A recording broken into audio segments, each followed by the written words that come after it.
ஆரிஃபு எங்கடா? இப்பதான்டா வேலைக்கு போயிட்டு வரேன். உடம்புலாம் பயங்கரமா வலிக்குது. ஓ அப்படியா? சரி மச்சான், அப்ப நம்ம மட்டும் போயிட்டு வந்துடலாம். சரிடா. ஏன்டா? இல்லடா, வீடு ஷிஃப்டிங் வேலை ஒண்ணு வந்தது. அதான் நீ நான் சந்தோஷம் 3 பேர் போலான்னு முடிவு பண்ணோம். நீ தான் டயர்டா இருக்கல, நீ போய் ரெஸ்ட், நாங்க போயிட்டு வந்துடுறோம். ஓ, ஒரு 5 நிமிஷம் இருக்கிறீங்களா? ட்ரெஸ் மாத்திட்டு வந்துடுறேன். டேய், இப்பதான்டா டயர்டா இருக்குன்னு சொன்னேன். அதெல்லாம் ஒண்ணு இல்லடா.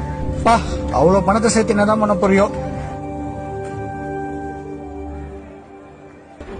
அண்ணே, அதான் உங்க பையன் வேலைக்கு போய் நல்லா சம்பாதிக்கிறாருல்ல, இன்னுமே என்ன வேலை செஞ்சு கஷ்டப்படுறீங்க? வீட்டுல போய் ரெஸ்ட் எடுக்கலாம்ல. என் பையன் கஷ்டப்பட்டு வேலைக்கு போயிட்டு என்ன பாத்துக்கலாம் ஒன்னும் அவசியம் இல்லப்பா. அதை நான் எதிர்பார்க்கவும் மாட்டேன். அவன் வேலைக்கு போயிட்டு அவன் நல்லா இருந்தா எனக்கு அதுவே போதும்.